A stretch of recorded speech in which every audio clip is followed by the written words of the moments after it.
Hello everyone and welcome to our webinar, A Better and More Responsible World, New Tourism Consumer Trends in the Post-Corona World.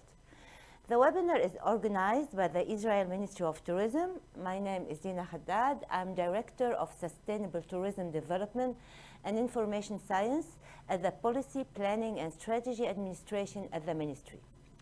Before introducing our speakers, I would like to say a few words on the choice of the theme of this webinar, the corona pandemic. Well, we all went through it, and we still are. It affected us, it affected our behavior, our priorities as human beings and as consumers. The tourist is a consumer of a very resilient yet very fragile product. The tourist was affected, so the product must adapt. We've heard about safe travel, essential travel, hybrid events, new normal, build back better, and so more. This reflecting changes in the reborn tourism sector. Today, we are going to try and explain what are the new trends, what to expect, how to prepare, and how to build back better. The webinar has two parts. The first, mega trends in tourism following the coronavirus pandemic, presented by Professor Priante, Director of Regional Department of Europe at UNWTO. The second, sustainable tourism, presented by Mr. Roy Ariel, General Manager of Sustainable Tourism Council, Gstc. We'd like to hear from you, so please write your question in the Q&A section, and we will answer every question at the end of the second presentation. Mega trends in tourism following the coronavirus pandemic. Professor Alessandra Priante will present key elements for building a stronger and more resilient tourism sector in the post-corona world. Professor Priante is the Director for Europe at UNWTO. She was previously the Chief of Multilateral Relations and Tourism Policy for the Ministry of Culture and the Ministry of Agriculture, Food and Forestry in Italy. Now she is joining us from Madrid. Good afternoon, I am TM from UNWTO. As already said, and thank you very much, Lina, for the kind introduction, I am Alessandra Priante and I'm the Director of the Region of Europe at UNWTO, the United Nations agency specialized in world tourism, in particular in promoting accessible, sustainable, and responsible tourism. I am very glad and honored to be part of IMTM Israel this year.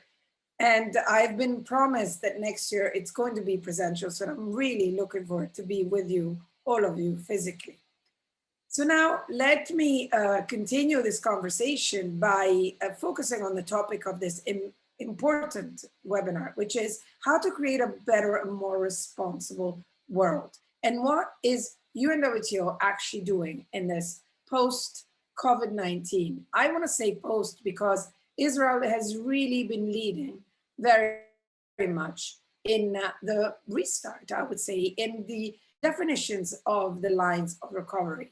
And definitely, once again, Israel has been the leading country in identifying a certain lines of action and certain elements that would really allow us to get out of this pandemic and restart our activities, bearing in mind that now we have also new elements to consider in our reality, which is putting our health and the one of the earth around us at first.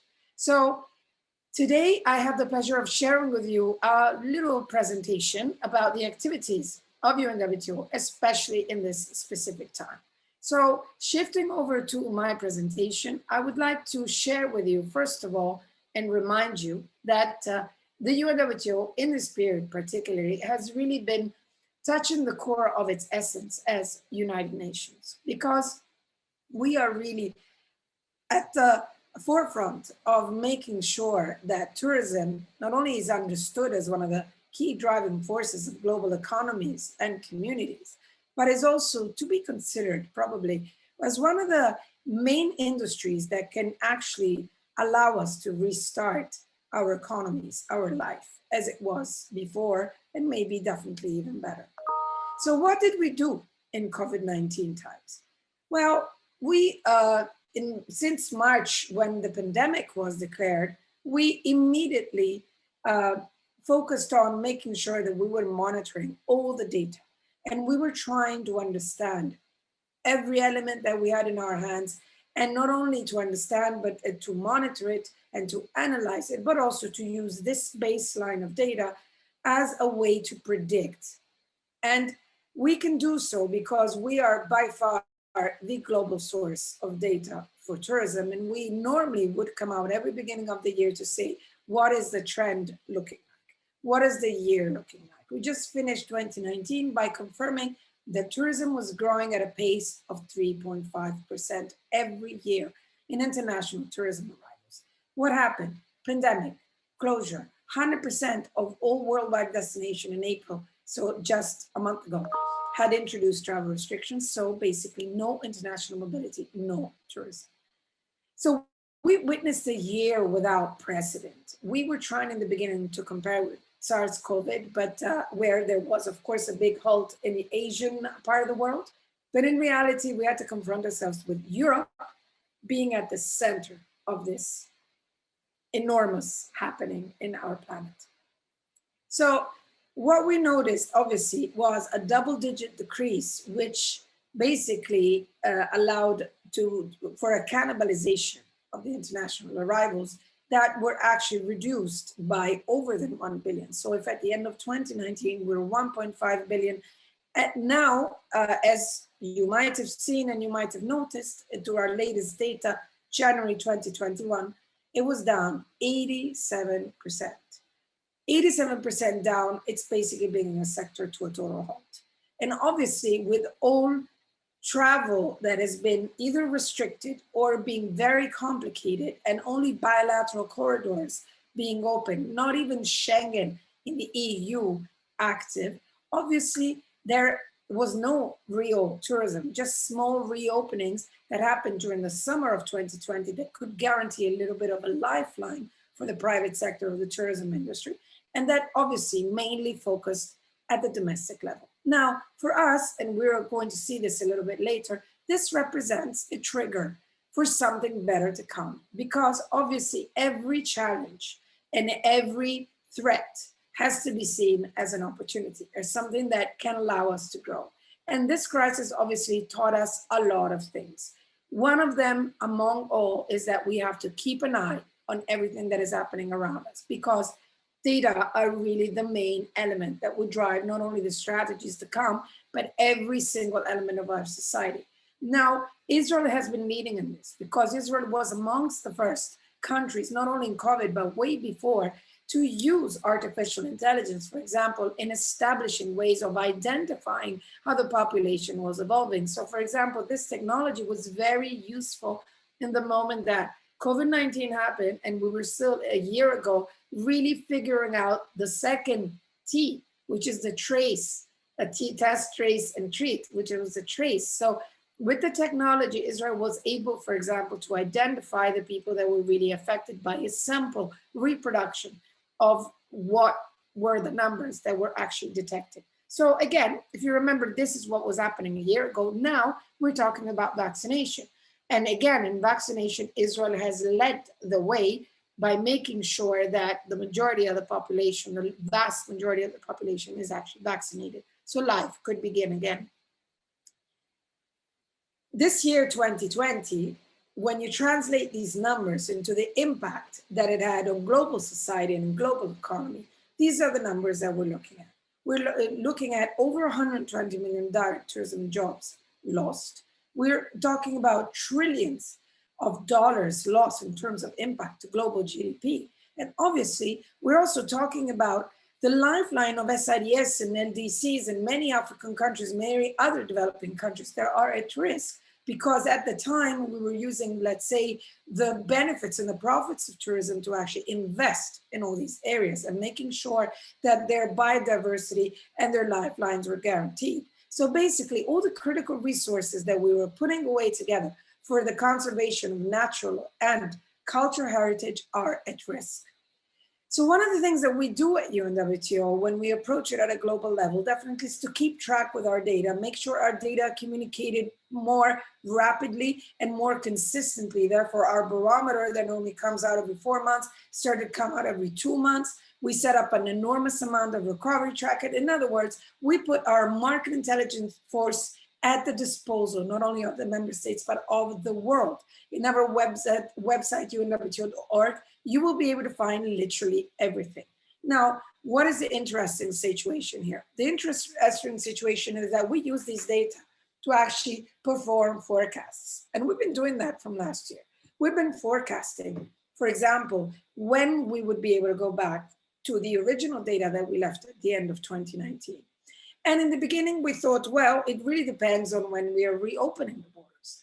And when we saw that the opening of borders was mainly in Europe, in hiccups, and other parts of the world, like in South America, in Africa, some parts of Asia were still completely shut, we realized that the impact was going to be much bigger than what we thought, and that probably the redelivery and regain a position would take from 2.5 years to 4 years to completely recover the sector and go back to where we came from. Now, obviously, going back to the title of this webinar, where I have the honor to participate today, the question is, do we want to go back to these numbers? Were these numbers the right numbers? Now, and here I want to bring in something in for reflection for the audience, which is when we are approaching a tourism plan, we need to make sure that our approach is completely aware of what the offer is, what the potentials are, what the threats are, what the challenges are. In other words, until now, some destinations were sort of relying on the fact that they were very well known as tourism destinations. So they were not really doing that much of an effort to differentiate. Others were actually aiming at numbers to break even and to make profit. But nobody really, maybe some did, some less, but nobody really understood how important it is, the planning and making sure that everything fits, I would say until now. When we had a pandemic, something that took everybody, especially our governments, by surprise, and where the reaction that was generated was highly dependent on how much their strategy, the national strategy and the tourism strategy would actually part of the same discourse, part of the same type of reasoning. And when it was, then those countries were the ones that were able to actually shift and manage a little bit better. So it's not a size thing. It's not the bigger countries that had more difficulties than the smaller countries. It's the countries that were more prepared and more aware of how important, for example, sustainability is in the life of policies.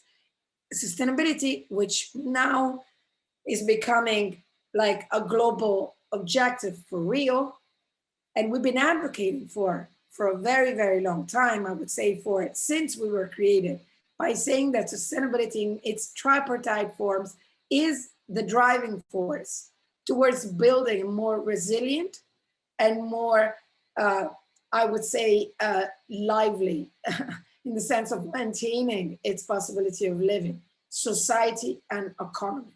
We cannot think anymore that we are separated from the environment we live in. We cannot think anymore that the territories around the main points of attraction can be neglected. Everything needs to be part of the same discussion in a holistic and organic approach. Israel has been doing quite badly because it was really closed. But in reality, and this is the interesting part, Israel is probably going to be the first who's going to be able to restart tourism properly. Why? Because the closure was done in order to make sure the country is super safe. And so from now on, Israel is actually welcoming or having the possibility of welcoming tourists, probably sooner than any other. And Israel will be welcomed in other countries, mostly because the majority of the population is fully vaccinated and because the approach that you have is a very aware, holistic approach. What did we do in March 2019 to guarantee that our approach to tourism was actually the most responsible possible? We basically created the Global Tourism Crisis Committee, which is the largest organ, if I might say, even though it's a committee, so it's nothing mandatory, that put together all the stakeholders that we could consider for this pandemic, starting from our sister agencies, from WHO, from ILO, from IMO, from ICAO, including the major associations of the private sector and all our member states. What did we do in this Global Tourism Crisis Committee? We convened every single month to make sure that we were on top of what the emergency was at the time. And we went from the 3 T's to the actual definition of solutions. We called up, for example, for a global competition on startups to find solutions, the healing solutions for COVID-19. Many of them actually came from Israel, who actually won some of the categories. So we were advancing a little bit and making sure that we were on top of the agenda and every time being in a proposing position. So we would be basically analyzing the situation, speaking about it with our stakeholders and proposing what we thought would be the way forward to the whole world. We've done our latest meeting now just basically 2 weeks ago, and we spoke about the recommendations. Now that we know that the EU Digital Green Pass and other similar situations are being put forward, therefore, digital solutions to store our documents to make sure that the travel, let's say, experience still maintains its fluidity. And we immediately called from March 2020 and still calling until now for one of the main ingredients of the restart of tourism in a responsible way, which is coordination. Coordination requires countries to speak among each other. That's why we like so much the EU Digital Green Pass, because it shows that the 27 countries are willing to talk between each other. But we've always been saying to the European Commission, who's now an active member of our GTCC, that in reality, we need to look at what is outside. So Europe is important, but what is important is also all the other countries, the Middle East, Russia, Israel, Turkey, Africa, Asia, the Americas, North America, Canada. All of these are source markets that are very important for the generation of the tourism flows. And of course, there are also destinations that need to redevelop and reopen. So we've been creating a line of knowledge in supporting recovery. And all of these reports, by the way, are available on our website. One of them being focusing on domestic tourism and seizing its opportunities, or our very well-known report on travel restrictions, where, believe it or not, we understood that there is a mathematical correlation between those that choose sustainable policies for their tourism sector and those that don't. And the mathematical correlation is between the sustainability choice and the actual, let's say, ease in reopening borders and restarting tourism. And this was an incredible discovery. And this allowed us to actually push forward our agenda for measuring sustainable tourism standards, which is our greatest output that we were able to finalize exactly through this year and got approved by the United Nations General Assembly. So it's now an official instrument for countries that want to undertake sustainable policies. Our market intelligence, as I said before, also featured the development of new trackers, new dashboards that are actually interactive and can be triggered by country, by region, and featured also the collaboration of many other data providers in an alliance called Data for Good. Data are absolutely, absolutely important. Other things that we really focused on during this very busy time, like all of you, we never probably worked harder, and that is our Innovation, Education, and Investments department, where we focused a lot, not only on our core activities on generating innovations with the global startup competition, with the challenges, with the tourism tech adventures, but we've also pushed very much forward our agenda for online education and the creation as well of the UNWTO Jobs Factory with Eightfold AI and other partners. Now, we've also launched something which is a service for the foreign direct investments, and it's our specific partnership with Financial Times, because we do think that one other thing that we can push is push for greener investments, push for FDI investments that would give support directly to the tourism industry. UNWTO is just facilitating this for its member states and making sure their member states are having the best possible access to all these type of partnerships and information. Sustainability, which I mentioned before is our core pillar, has also seen the rise of incredible initiatives like the Global Tourism Plastics Initiative and the One Planet Initiative. Obviously, when you're measuring sustainable tourism and you need to achieve a mark or an objective, here we come with our international network of sustainable tourism observatories that really allows us to make sure that the measurement of sustainability becomes an integral part of each and every policy at local, regional, and national level.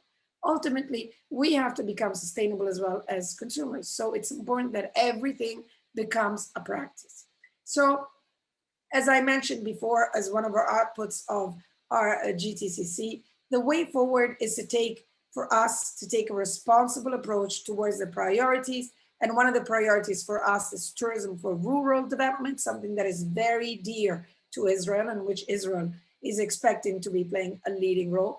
But also, we have to focus very much on removing the obstacles to travel and making sure that we are resuming safe cross-border travels, promoting safe travel at all points of the journey, providing liquidity to companies and protecting jobs, and mainly restore travelers' confidence. Because at the end of the day, I think we've all lost a little bit of confidence in performing one of the most entertaining and beautiful and memory generating activities that we've always done since we were little, maybe even when we were, inside our mothers, which is tourism, which is visiting new places, discovering new things, seeing new faces, and embracing different cultures, which is a little bit different of what we are sort of doing now to protect ourselves and protect the others, which is the so-called social distancing. So we need to make sure that from legal perspective, from any form of perspective, we really have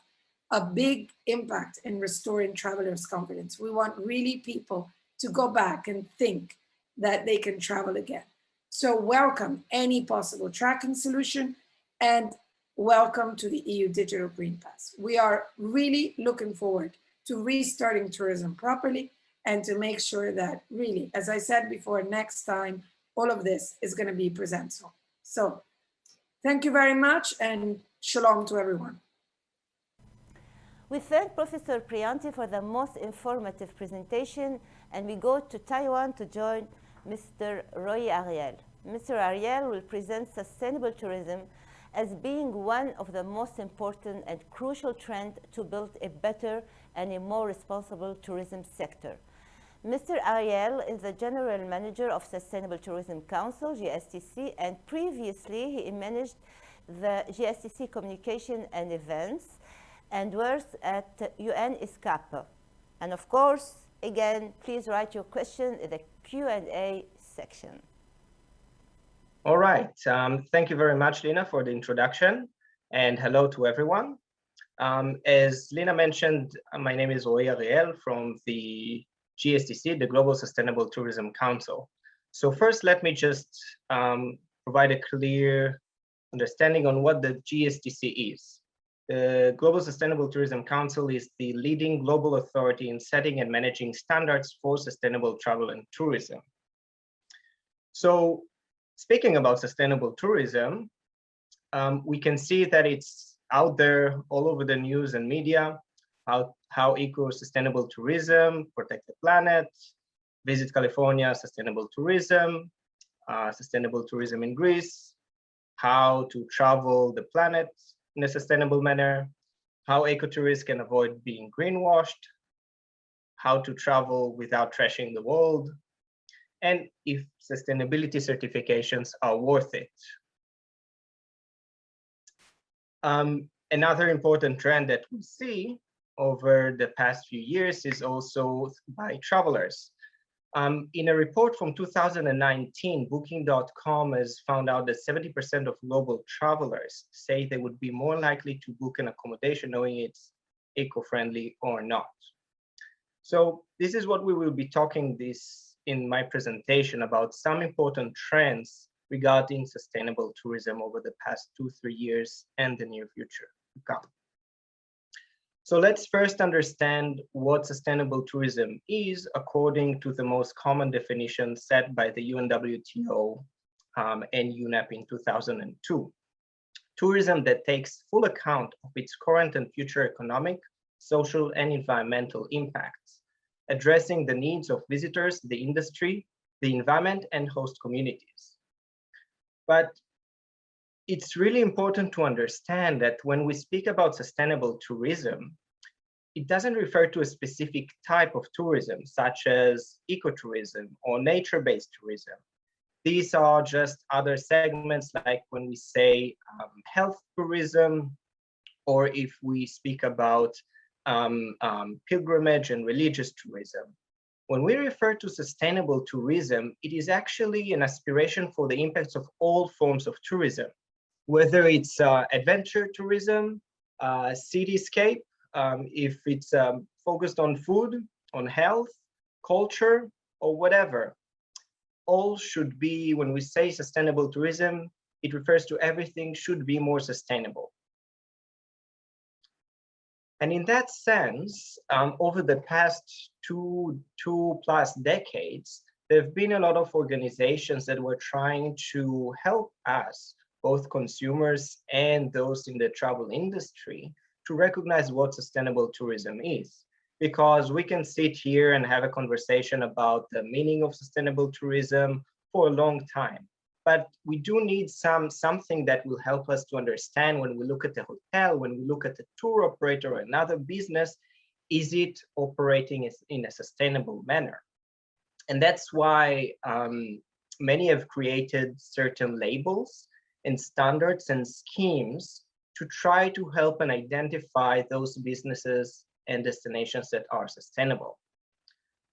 But we at Gstc currently know of around 180 different schemes, and all these labels and schemes of eco that, green this, eco-friendly that, and so forth are quite confusing because we have so many options. How do we know which one is appropriate, which one is actually holistic, and which one only focuses on something very tiny and very small segmentally? So that is actually what brought the creation in 2007 of the GSTC. The United Nations Foundation, together with UNWTO, UNEP, and the Rainforest Alliance, and the support of 32 partners in a larger coalition, came together to create and establish these global standards that will later come to be known as the Gstc Criteria. The idea behind it is to be able to speak the same language all over the world in a manner that will help us to identify what sustainable tourism actually is when we look at it. So when we speak about the Gstc criteria, it refers to a standard that was developed in around 2007 and 2008 that included more than 80,000 relevant people that commented on it, and also analyzing back then the 60 existing certification standards and other voluntary sets of criteria, principles, and guidelines. Looking at what has been across all of them and identifying the important parts of them. The Gstc criteria is being revised every few years to make sure that it is up to date. And again, it also includes a large part of public consultations that allows professionals and other people to comment on the revision. There are two sets of criteria. One is the industry criteria for hotels and tour operators that was created in 2008 and later revised in 2012 and in 2016, and the Gstc destination criteria that was published in 2013 after being tested in a number of destinations that vary greatly. And the later version came out in 2019. These are the four pillars that are the core of the Gstc criteria. So the criteria is divided into these four pillars: sustainability management, social and economic benefits, cultural heritage, and the environment. So you can see that all of them relate to this definition that we saw at the beginning of sustainable tourism. And each pillar goes into details and provides more information about different criteria within that pillar. Many think of sustainability of only the environmental part, but it is crucial to understand that there are more parts, as we see here. And also specifically in tourism, the cultural part plays an important role. So D and B are quite obvious for the majority. C, you can understand when we speak about tourism, but A, the sustainability management is very crucial to make sure that everything else is being applied properly through a proper sustainability management systems that are detailed within that pillar. Now, as you may probably know, related to sustainability, the SDGs, the UN Sustainable Development Goals, are key important goals that many organizations, countries, businesses, individuals are trying to accomplish by the year 2030. While working with the Gstc criteria, they help also to achieve those relevant SDGs, and you can see them, the different, each criterion correlates to different SDGs. So let's look a little bit at the role of sustainability standards. First, and an important part of it, it plays the basis for certification. It also helps to provide training, education, and awareness in a manner that is the same across different trainings and different education systems and awareness raising. It also bases guidelines for legal and regulatory codes by different government levels, whether it's on a level of a municipality, a province, a state, or a country. It also helps to measure and evaluate the situation and benchmark how one organization or a destination is doing at a certain point in time and later on at a different point in time. And also it helps to create a clarity for market access. I like to focus a little bit more on the certification part, which is important for some of the trends that I will share afterwards. So certification is defined as a voluntary third-party assessment through an audit of a tourism enterprise or destination for conformity to a standard. So just to be clear, a third party means that if you're just feeling something by yourself, that's just your own assessment. Third party means that the third party assessment is not related and you don't have a direct relationship with them. Just to clarify, that the GSTC does not conduct certification. That is the job of the many certification bodies throughout the world. We accredit those certification bodies that certify. To elaborate on the role of certification, the first and the most important part is to verify validity of claims and fighting false claims, what we know as greenwashing. A few weeks ago, I remember I was looking at a nice Israeli accommodation in the northern part of Israel, and the accommodation looks really beautiful. And they also mentioned that they are eco-friendly or also have some sustainability practices, but that's nice that they say it. But how can I really tell that it is true? How can I, as a consumer, validate and see that what they claim is actually true? Think about if one would like to go and buy organic vegetables. You might go and buy it from your friend who is a farmer, and you know exactly, and you can that farmer is not using pesticides, and you can trust them. But what if you go into a supermarket or another place where you don't know the people who produce the products?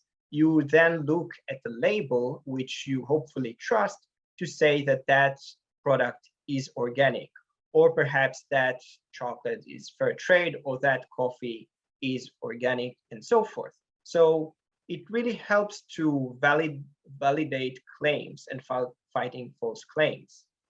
And in that sense, it also helps to mitigate risk, in the sense that what you are claiming as a business, as an organization or a destination, you're claiming something that is accurate. Because if you make claims that are not accurate, then you are open to some risks, of course.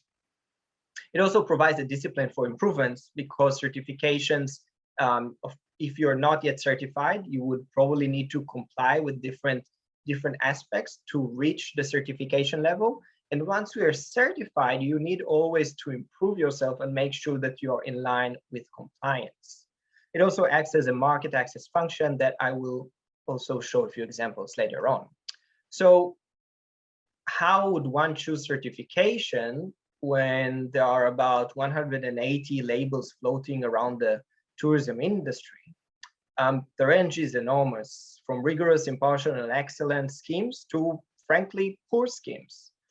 This is why the Gstc has been also working to provide accreditation, a mark that we place on certification bodies that verify the process of how they do the certification. In simple words, we can just call it certifying the certifiers. So choosing an accredited certification body would be mostly the most professional option. Now, after we understood the basic definition of sustainable tourism, and we understand the importance of standards and criteria, and also understanding more about what certifications are doing, let's look at a few examples of how national tourist organizations are promoting sustainable tourism using these tools. So there are many out there. You can see Norway, you can see about Botswana, articles about Slovenia as being one of the most sustainable countries, Turismo Portugal, and Greece in Athens in particular. But let's have a look at one specific thing. The European Travel Commission has recently, last month, has published a very important handbook called Sustainable Tourism Implementation Framework and Toolkit. The ETC, the European Travel Commission, if you're not familiar, represents 32 national tourism organizations in Europe. A key part to that handbook says that sustainable tourism standards are a good tool to be used when promoting sustainability within the countries. This means that different businesses should be, let's say, influenced or supported by the National Tourism Organization to use these sustainability standards. But not just any standards. It's better to use existing standards. It's easier, as it says in the handbook, it's easier to adapt or adopt an existing scheme rather than create a whole new one from the beginning. Many schemes are underpinned by the Gstc criteria, so there is no need to reinvent the wheel. It's also quite a long process to create something like that. So it's better to use something that has already been there, is good, and is being used by other places around the world. Now, the use of Gcc Recognized Standards is recommended. However, if an NTO decides to create its own standard, it is recommended that will be based on the Gstc criteria. So, of course, different NTOs might opt to create their own standards for different reasons. And what I would like now to show are two examples of one NTO that uses already existing standards, and the other one has created their own standard. Let's start with, as you probably guessed it from the image, Switzerland. Switzerland Tourism last month announced Swisstainable. It's a scheme that eventually aims to put Switzerland as one of the most sought after destinations to be known as sustainable destinations. And it provides the program Sustainable, provides sustainable service provider to be awarded an emblem, as you can see here. It doesn't to be yet another type of certification, but rather provide guidance for businesses, guests on how to use existing standards. Here's a very short review on the different levels of how a business can get this emblem by Switzerland Tourism. So level 1 would be a commitment, while if you look at level 2 and level 3, engage and leading, on the right side, you can see that it relies on sustainability credentials. This means existing sustainability standards. And level 3 refers to the Gstc framework.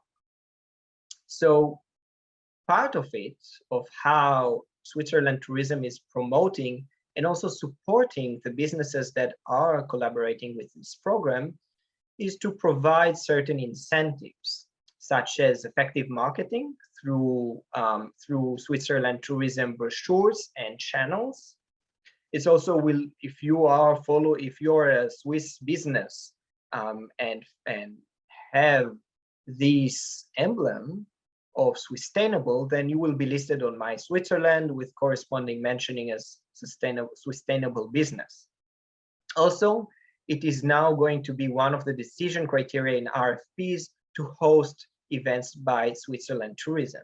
So if one wants to land contracts with Switzerland Tourism, they must show that they are sustainable businesses according to this scheme.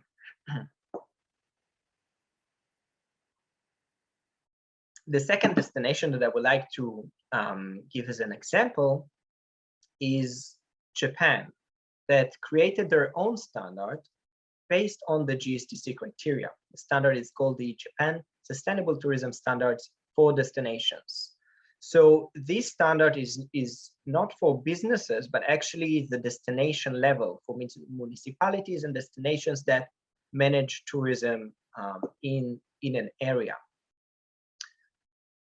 While developing that national this standard based on the Gstc criteria, it included a national survey among Japan's 1,765 local governments, and it helped to both benchmark the situation, the state of sustainability in these local governments, but also help to see what's relevant for Japan and what's important and what should be more focused on in the near few years when JTA is trying to influence the destinations to become more sustainable. It funded 5 model destinations last year to implement the standard, follow trainings, and administer sustainable tourism projects. This year, they have selected 15 other additional 15 model destinations of various types. So we're reaching now to about 20 destinations, and each year it will grow. So after we've seen 2 destinations that are promoting it, let's look at what large businesses in the private sector are doing to influence and how they prefer certified sustainable tourism businesses. As you remember at the beginning, I showed the report by Booking.com. And indeed, not only they provided this report, they took action learning from it on what travelers want. And Booking.com realized that they know the customers want to make more sustainable decisions. And together with the GSCC, they help to bring more clarity and transparency to the wider travel industry. If you go now to Booking.com and you choose hotels or other types of accommodation, when you scroll down, you will be able to see if that accommodation is working towards some sustainability initiatives. If you click the read more there, you can also see information if that accommodation has been certified as sustainable. Hotel Beds, another important OTA, has also launched last year an initiative to identify, highlight, and promote sustainable accommodations within its hotel portfolio. It's called the Green Hotel Program, and it is now available to more than 60,000 B2B travel buying partners worldwide. Of course, it uses the GCC framework to be able to identify fully certified hotel properties following the GSTC criteria.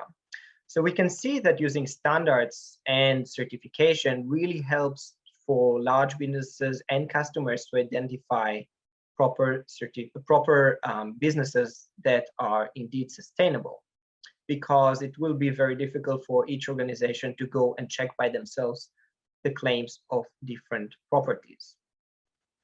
TUI Group, one of the largest tour providers in the world, has also set about a few years ago goals for 2020 to have all the hotels that they own to be certified to GCC Recognized Standards. 2 years ago, they already reached the 80% of it. And of course, last year has been a little bit difficult due to COVID. But let's look at also what they share in their sustainability report. They also show and see clearly that those hotels that have sustainability certifications have lower CO2 emissions, lower waste volume, less fresh water is being used, and so forth. And also, the data analysis show that it helps to drive sustainability performance, and also encourage they also encourage hotel to aim for certification. EasyJet Holidays, the arm of EasyJet, the airline, has also clearly stated in their sustainability report and in their contracts with different hotels in their supply chain that they encourage their direct hotel partners to actively work towards certification that meets the Gcc criteria. If we look at the world of cruises, we see that they also influence and have preference to use shore excursions that are certified as sustainable. A few years ago, WWF and Royal Caribbean Cruises came together and set targets for 2019 to reach 1,000 sustainable tours that they offer to the customers on different port destinations. Actually, they reached the target of 1,370 before 2019, and recently they've already exceeded more than 2,000 tour operators that are certified, tours that are certified as sustainable. As an example, we have Patra Tours. That's an Israeli tour operator that works with different cruises offering shore excursions when they reach the ports in Israel. I personally like this photo because it is of my hometown, Haifa. And MSC Cruises followed suit, and last year announced that they launched Protect Tours, a sustainability tour program. And they wrote that last year, in 2019, approximately 10% of their excursions were with tour operators certified to the Gstc criteria, and they aim to have all tour operators used at the frequent destinations that they visit to be certified as sustainable. So let me finish this short presentation by giving you kind of an imply that sustainability is a journey. It's not something that we start now and tomorrow you will be sustainable. Your operations are sustainable and that's it. It's something that takes time. It's something that is long. And even those that are certified as sustainable always work to improve their practices and how they manage and how they also influence their supply chain. So hopefully this short presentation, if you haven't done anything for your business to be more sustainable and follow those trends that you can see all over you in the news, in the media, and by large travel purchasers, if you haven't done anything by now, I hope that these help to be the first step that you're taking. And if you don't know how to start, then you can always go to the Gstc website. Gstc is a nonprofit organization, and we provide the Gcc criteria in the public domain free of charge. So anyone can go and download it.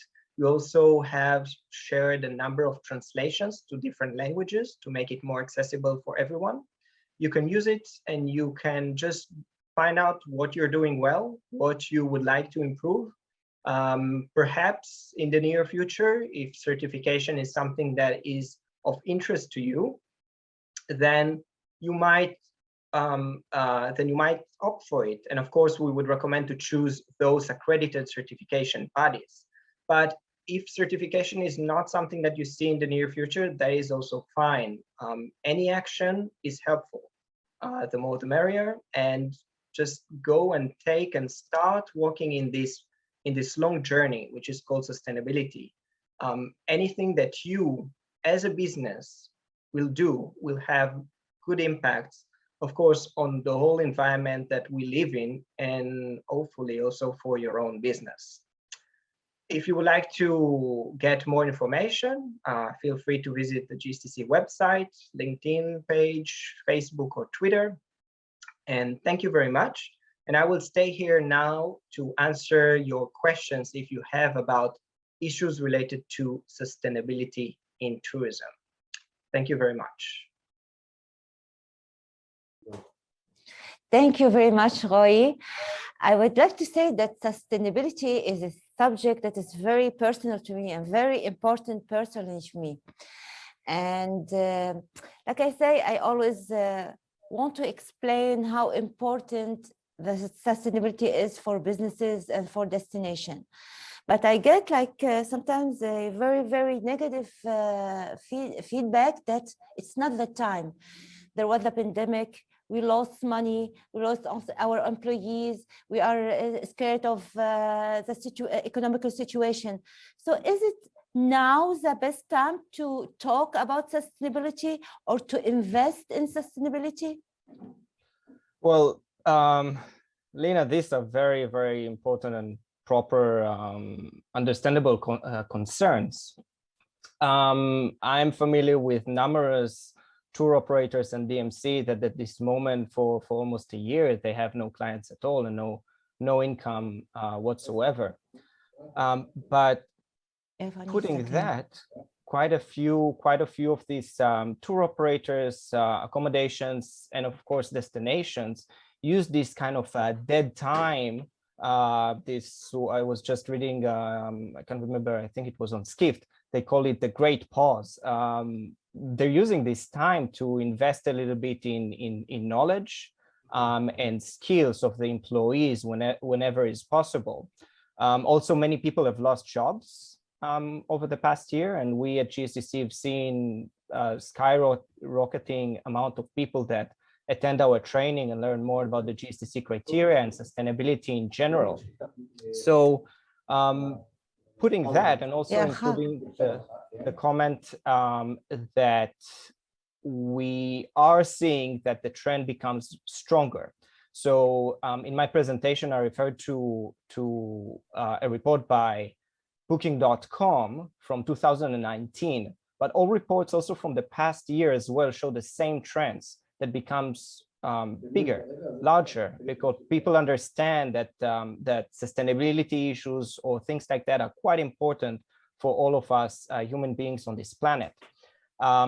So that said, whoever can spend effort and resources on improving and learning more, and then making the changes needed in the long run, it's going to be very good for them.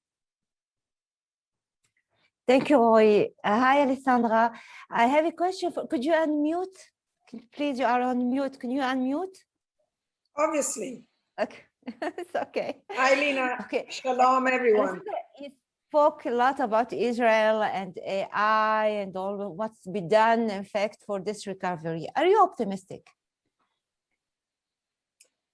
I'm actually very optimistic. And I have to say, I've always been, because even in the heart of times, I think it's part of human nature. But it's also the fact that I'm really confident that tourism is a positive driving force of the economy of the world. And therefore, any form of, let's say, problem can be solved through tourism. So I'm also looking forward for all the things that we can do with tourism for the recovery post-COVID. Tourism was the most affected sector. This is absolutely clear.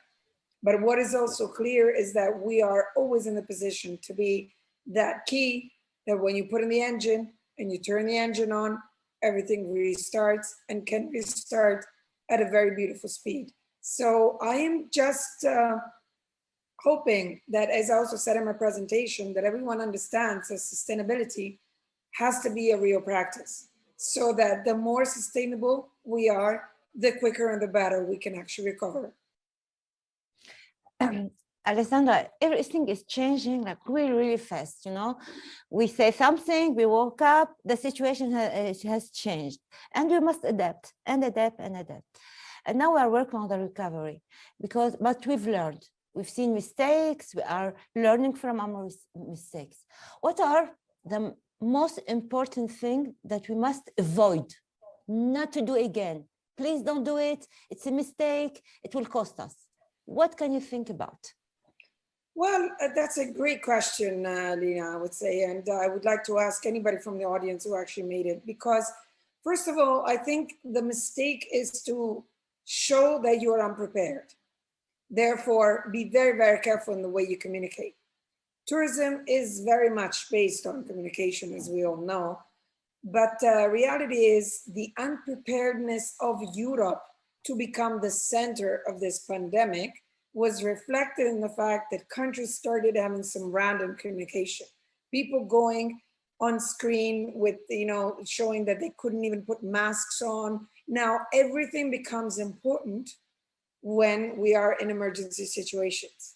And when you are in an emergency situation, or for example, I'm sorry to say something that maybe Israel has very much clear in mind, but the first thing to do is to remain calm. So definitely this is one mistake that should not be made, especially at government level, to be a bit more cautious and a bit more, stable in the way you communicate. The second thing is preparedness. This pandemic has taught us something, that we should always be ready. Ready for whatever, for the good things, for the bad things, but ready. And to be ready means that you need to have mechanisms in place that you very calmly access whenever is needed. And this is another thing that UNWTO can provide, is advisory in the crisis management and crisis preparedness.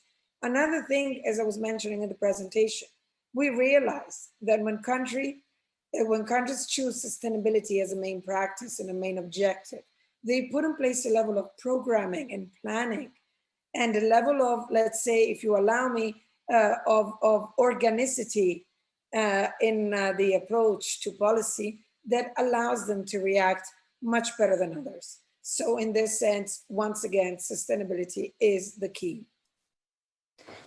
Alessandra, I would like to ask you something a bit personal, like you as a tourist, okay? You as a tourist, what are you expecting and what are you afraid of? What you can, this is the worst thing that could happen to me in this time now. Well, me as a tourist, I think what we need, Lina, is really to go back to what we were feeling. Because right now everyone's telling us, especially in Europe now, obviously in Israel, you guys are in a better position, but everyone's still telling us to wear a mask and keep a distance, which, if you allow me, triggers a lot of mistrust in the other. So what we need to recover is the trust and the confidence in tourism as this powerful force that brings people together. So I am never afraid when I travel. I normally have a lot of, I put all my barriers down because I want to be ready to experience whatever. I don't have it. I'm not like a hugely formal and organized planner. I like to be surprised. I like improvisation. And I like to really be ready for everything that the country or the destination that I'm visiting has to offer. So in this sense, what I hope is that we soon recover exactly this, the spirit of adventure, the spirit of inclusion, the spirit of mutual understanding, and in other words, the beauty of tourism. Soon enough, we'll be starting to receive tourists in Israel as a pilot at the end of the May, 23 May. And of course, you will come and discover our beautiful country. Looking forward to meeting that. Is Roy with us or not? Because he has a little technical problem. And Roy, you have to unmute, please. I have a question for you. Yes, I'm here. Roy, every time we speak about sustainability, there's a confusion between ecotourism, and sustainable tourism. So I would like, even you've mentioned it, but I would like also that you emphasize it much more, because it's like great confusion, even decision makers. Sure. Speak about sustainability, there's a confusion between. Yes, sorry, I heard you twice. Okay. Well, yeah, that's actually quite simple in the sense that when we speak about ecotourism, it's a niche, it's a segment, it's a type of tourism. Just like when we say pilgrimage tourism of pilgrimages that come to Jerusalem, for example, or something like that. Just like we say nature tourism, that probably has of course a number of aspects that identify it as ecotourism. But when we speak about sustainable tourism, it actually refers to all types of tourism, whether it's for business travel, leisure travel, and so forth, to become more sustainable. That is, to make the operation and the practices of how the tourism industry work in a more sustainable manner. I also included in the chat or on the IMTM platform, I included a link to a website where you can learn more about the difference between ecotourism and sustainable tourism. Well, thank you very much. Alessandra, thank you very much.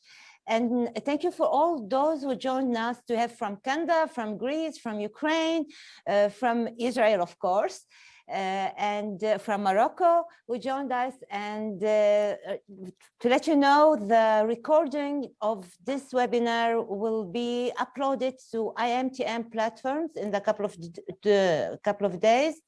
And of course, you can contact us via the platform. Thank you very much. It's been great, Tomfet, having this webinar, because the subjects are really important, and great having you both.